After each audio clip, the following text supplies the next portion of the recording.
This video won't be the most exciting, but it's going to provide you with all the information you need to program your Victron inverter. If you have any questions, put them in the comments or visit the website, thefrugalfactor.com, for more information. Now, when we first programmed our Victron inverter, we had a problem with the ground fault circuits, and I talk about it in this video. I don't know any other video on YouTube that discusses this problem. So if you're having problems with that, this is the video for you. This takes you step by step through the programming process. And again, if you have any questions, put them in the comments. Hopefully I've addressed every single issue, but if not, let me know and I'll try to find the solution. Hopefully this video helps you out. If it does, please give it a thumbs up, subscribe, and hopefully you'll see me on the next video. So, let's get to it. Programming your inverter, the first thing you need to do is take the cover off. Then unplug anything that's connected here. I had connected my Bluetooth dongle for this Multiplus, and also had connected the on-off switch to the GX control. Then you plug in your MK3 cable, and that plugs into the actual MK3 device itself. And then we go to the computer.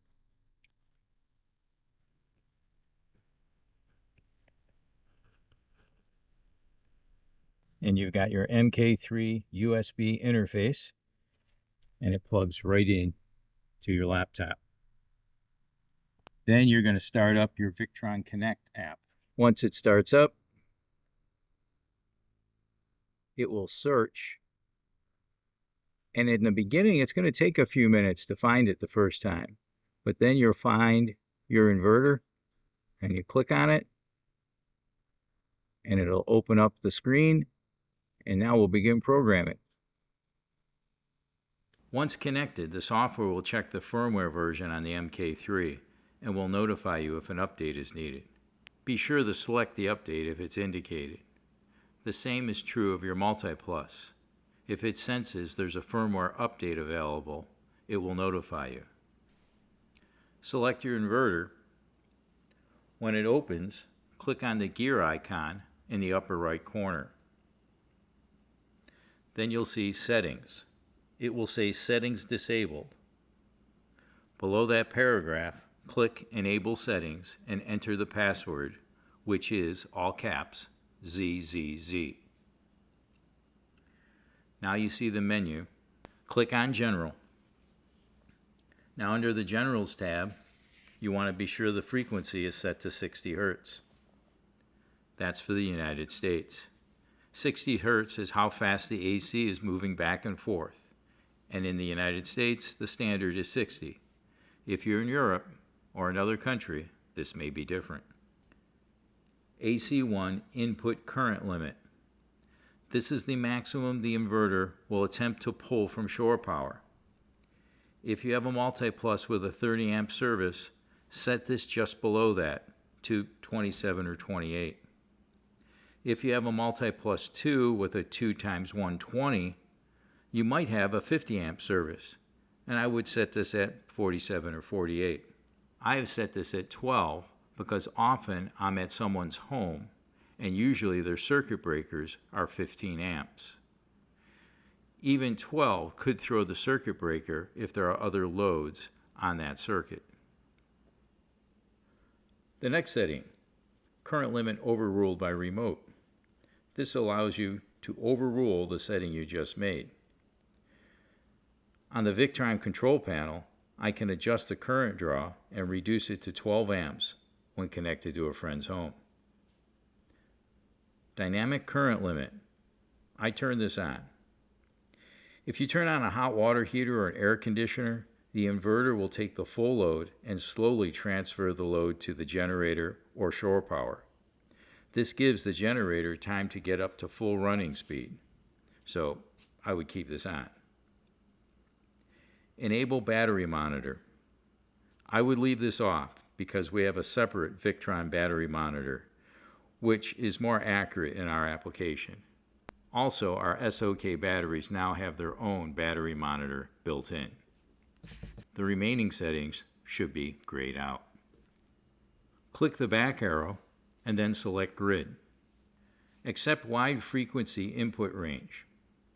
This setting allows the inverter to accept less than clean power. Often generators and shore power frequency may be a little off, so I would turn this on. UPS function. This allows the inverter to switch from shore power to battery power quickly so that no equipment ever loses power during that switchover. To do this, the inverter must constantly monitor shore power or the generator to be ready to take over in an instant. We just don't have anything critical in our application, so I leave this off. High and low voltage disconnect. This is simply the setting that the inverter will connect or disconnect itself from shore power. The defaults seem good, and I have no reason to change these settings. Country grid code standard. No change to the setting as it's not supported. Click the back arrow and then select Inverter. Output voltage should be set to the default of 120 volts for the United States. If you're in another country, this may be different. Ground relay. Turn this on. This connects and disconnects the ground and neutral depending on whether or not you're connected to shore power. DC input, low shutdown and restart. These settings tell the Multiplus to shut down when the battery drops below a certain level. You may want to set this depending on how your BMS is set on your batteries. The BMS on your batteries will automatically shut off at certain voltages to protect the lithium batteries. The low voltage disconnect on my batteries, the SOKs, are 10.4 volts.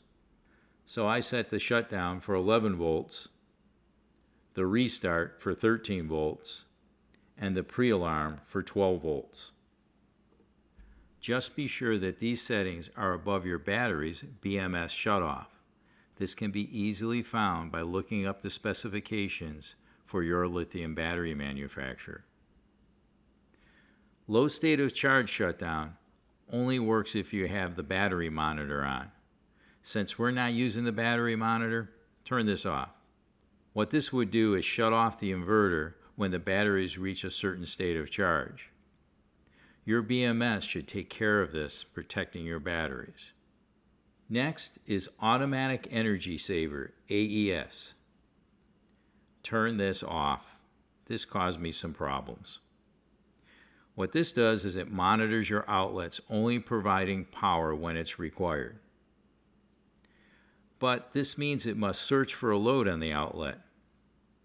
This is supposed to save battery power. This sounds good, and I originally had it turned on. But mysteriously, the outlets in my van were shutting off. All my outlets are ground fault protected. And when this was on, the voltage would drop when there was no load attached, and when we'd plug something in like a hairdryer or a toaster, the ground fault circuit would turn off because there'd be an instant return of power, and the GFI outlet didn't understand that and thought it was a ground leakage and shut it off. And once I turned this off, the AES, everything now works. So I recommend turning this off. Power Assist. Turn this on. This is the magic of this little box. It allows the inverter to combine power from solar, the batteries, the generator, and even shore power to meet the needs of the inverter. I have left the current boost at its default of 2.0 and turned on Power Assist. And at the defaults, I've had no problems. Click the back arrow and then select Charger. Enable Charger. Of course, turn this on because we want the inverter to also charge our batteries. Charge current. This needs to be below the charging rate of your battery bank. For example, a single SOK 280 amp hour battery has a maximum charging current of 120 amps and a recommended charging current of 56. If you have two SOK batteries connected in parallel, this charging rate would double, a maximum of 240. Also, your BMS should provide overcurrent protection. So the maximum you can set this on the inverter is 120 amps. So I left it at 120 amps because even a single SOK battery can handle that current. Be sure to check with your battery manufacturer on the maximum current. Absorption and float voltage. This is the voltage that the battery will charge at. This depends on the manufacturer and design of your batteries. The SOK battery has an absorption voltage of 14.6 volts and a float voltage of 13.6. I emailed SOK to be sure these were the proper settings. It's a good idea to check with your manufacturer. If it's not clearly spelled out in a specification sheet, send them an email. Repeat absorption interval. As it says, this is how long it will allow the battery to sit before going back into absorption mode. I have left this at the default of a week. Repeated absorption time. This is how long the charger remains in the absorption phase. I left this at the default of 1 hour. Remember, the BMS will ensure the batteries are not overcharged. So if you set this for a higher amount of time, it should not be a problem. The settings above are determined by the battery manufacturer and the BMS in the battery. If these settings are incorrect or too high, the BMS should do its job and protect the battery. You will see temperature compensation. This will automatically be turned off when we select lithium batteries below. Temperature compensation is for lead acid and AGM batteries. Since we have lithium, this does not apply. So this can all be turned off. Also, our SOK's battery's BMS will protect the battery from charging at a low or high temperature. The SOK 280 amp hour battery has a built-in heater so that it's not harmed from charging below 32 degrees. Our batteries are inside the van, so they're never really going to be that cold. Since we would be cold also, we would turn on the heater. Charge curve. For lithium batteries, this should be set to fixed. Lithium batteries. Turn this on. This automatically provides the settings for lithium batteries and turns off temperature compensation. Storage mode. This allows the batteries to drain even when they're connected to shore power. Then they will charge again. It basically cycles the batteries. This is good for the batteries, but it could be bad for us. Because if you happen to jump in the van to go on a long trip, it might be in the cycle where the batteries are mostly discharged. Since lithium batteries already have a very long lifespan, often 10 years, I keep this off. I'm sure within the next 10 years, technology will change. Weak AC input. If you have a poor power source from shore power or a generator, this allows the inverter to still try to work. I turn this off. If power was that poor, I would rather charge from our DC to DC charger. Stop after excessive bulk, which means if it takes a really long time to charge, stop charging. Well, I leave this off. My feeling is the battery's BMS will decide how long the batteries need to charge. When you click the back arrow and you look at the menu, you'll see the next choice is AC input control. Under that section, I've left everything off. Nothing in that section pertains to anything that I would need, in my van. The final section is help and manuals. If you look there, you'll find good links to the most current manuals and information about your Victron inverter. If there's something more specific you need to know, you can look here. Now that we're done programming the inverter, we're going to shut it off and then disconnect our MK3 cable, and I'm going to reconnect this cable.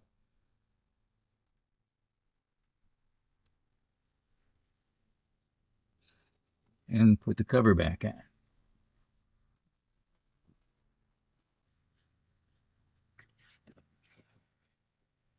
And I put these screws in by hand with an old-fashioned screwdriver because these stainless steel screws go into this aluminum case, and I don't want to destroy the threads if it gets cross-threaded. So I can feel that easily as I'm screwing this in by hand. Because really, this thing, it's beautifully designed. It's a little bit magical, and it looks good. So I want to keep it that way. And boy, would I be upset if I cross-threaded one of these. It'd be terrible.